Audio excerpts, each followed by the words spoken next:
నమస్తే. నా పేరు హారిక. ఈ మధ్య సైబర్ కిడ్నాపింగ్ అని వింటున్నాం. ఈ మధ్య సోషల్ మీడియాలో కూడా వస్తుంది. దాని గురించి వివరించడానికి మనతో పాటు సీనియర్ జర్నలిస్ట్ దాము బాలాజీ గారు ఉన్నారు. ఆయన అడిగి తెలుసుకుందాం. నమస్తే సార్. సార్, మనం సైబర్ నేరాలు చాలా చూసుంటాం, కానీ సైబర్ కిడ్నాపింగ్ ఏంటి సార్? నేను కూడా ఫస్ట్ టైం విన్నాను. అమెరికాలో ఉటా అనే ఒక నగరం ఉంది. అక్కడ ఒక 12 ఏళ్ల చైనీస్ అబ్బాయి కిడ్నాప్ అయ్యాడని వాళ్ళ పేరెంట్స్కి ఫోటోలు వచ్చాయి. ఆ అబ్బాయికి ఫోన్ చేస్తే ఫోన్ తీయలేదు. స్కూల్లో కనుక్కుంటే స్కూల్లో కూడా లేడని చెప్పారు. దాంతో వాళ్ళు ఆ అబ్బాయి కిడ్నాప్ అయినట్టుగా వాళ్ళకి ఫోటోలు వచ్చాయి. ర్యాన్సమ్ $80,000 చెల్లించమని కూడా, చెల్లిస్తే మీ అబ్బాయిని వదులుతామని కూడా ఫోన్ చేశారు.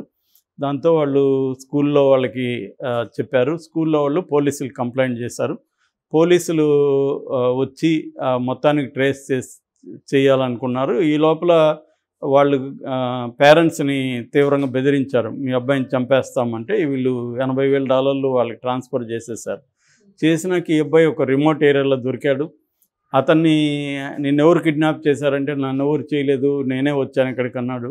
పోలీసులు షాక్ అయ్యారు. అదేంటి నువ్వు ఎందుకు వచ్చావు అంటే, నా ఫోటోలు మా అమ్మ వాళ్ళ ఫోటోలన్నీ కూడా ఎవరో తీసుకున్నారు. వాళ్ళు నాకు వీడియో కాల్ చేశారు.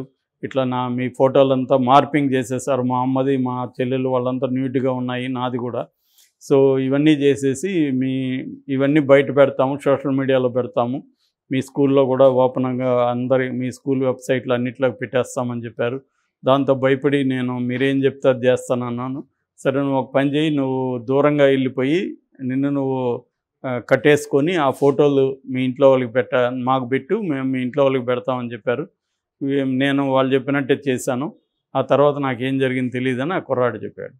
సో ఇది ఒక రకంగా ప్రపంచాన్ని షాక్ చేసిందని చెప్పచ్చు. నేను చాలాసార్లు చెప్తున్నాను, ఏఐ టెక్నాలజీ వచ్చినాక మనం ఊహించని విధంగా క్రైమ్స్ రాబోతున్నాయని చెప్పాను. అది ఇప్పుడు ఇది ఒక కొత్త ఎగ్జాంపుల్. అంటే ఈ ప్రమాదం మన దేశంలో కూడా స్టార్ట్ అవబోతుంది. అదేంటంటే ఇప్పటివరకు మనం ఫిజికల్ కిడ్నాప్ విన్నాం. కిడ్నాప్ అంటే ఏంటి, ఎవరో వచ్చి నన్ను ఎత్తుకుపోతే అది ఫిజికల్ కిడ్నాప్. కానీ సైబర్ కిడ్నాప్ ఏంటి, ఎవరో ఎక్కడుంటారో తెలియదు వాళ్ళు. రెండోది, ఫిజికల్ కిడ్నాప్లో పట్టుకోవడం ఈజీ పోలీసులకి, ఎందుకంటే ట్రేస్ చేస్తారు, ఫోన్ నెంబర్లు ఉంటాయి. ఒకవేళ ఫోన్ స్విచ్ ఆఫ్ అయినా కూడా పట్టుకునే టెక్నాలజీ ఉంది. సెల్ ఫోన్ టవర్ ఎక్కడ ఉన్నారు ఏంటి అన్నీ కనిపెట్టచ్చు.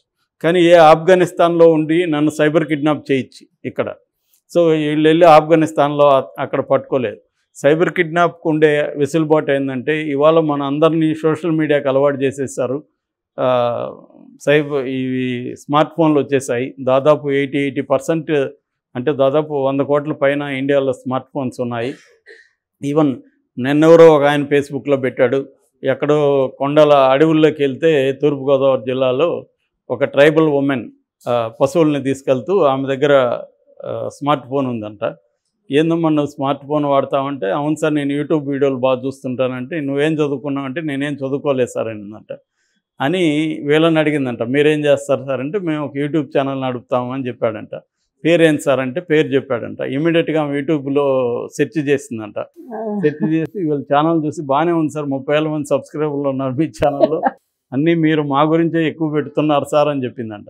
అదేందమ్మా నువ్వు చదువుకోలేదంటున్నావు, నీకు ఎలా సెర్చ్ చేయగలిగావు అంటే, మా పిల్లలు ఇంగ్లీష్ మీడియంలో చదువుకుంటున్నారు సార్, వాళ్ళు నేర్పించారు అని చెప్పిందంట.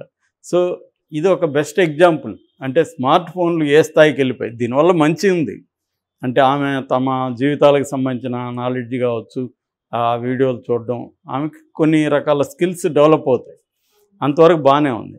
కానీ దీని సైడ్ ఎఫెక్ట్ని ఎలా నివారించాలి అనే దాంట్లో ఇప్పుడు సైబర్ కిడ్నాప్ అనేది ఒక భయానకమైన రాబోయే క్రైమ్స్లో అతిపెద్ద క్రైమ్. ఇప్పటివరకు మనం ఏం చూస్తున్నాం సైబర్ క్రైమ్లు అంటే, మన డేటా దొంగిలించి మన బ్యాంక్ బ్యాలెన్స్ని వాళ్ళు తస్కరించడము, తీసుకోవడము, లేదా మనల్ని ఏమార్చి మనకి డబ్బులు ఇస్తామని మనల్ని నమ్మించి మన దగ్గర డబ్బులు లాక్కోవడము, ఇలాంటివి జరుగుతున్నాయి ఇప్పటివరకు.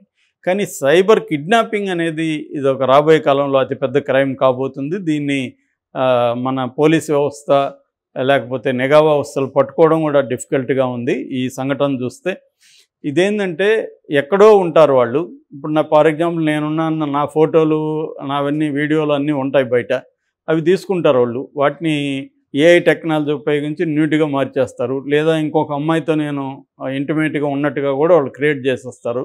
చేసేసినాక నాకు అవి పంపిస్తారు.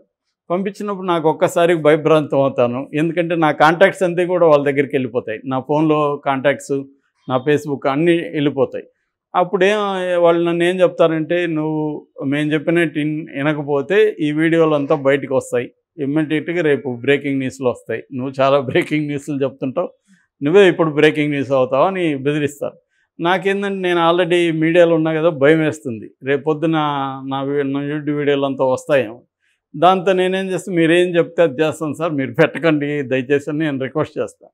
అప్పుడు వాళ్ళు ఏం చెప్తారంటే, నిన్ను కిడ్నాప్ చేసుకున్నట్టు చేసుకోవాలి, నువ్వు దూరంగా వెళ్ళిపోయి స్విచ్ ఆఫ్ చేసుకోపోను, మేము చెప్పిన టైంకి మాత్రమే ఆన్ చేయి అని పలానా టైం చెప్తారు. ఆన్ చేసినప్పుడు వాళ్ళు ఇన్స్ట్రక్షన్స్ ఇస్తారు.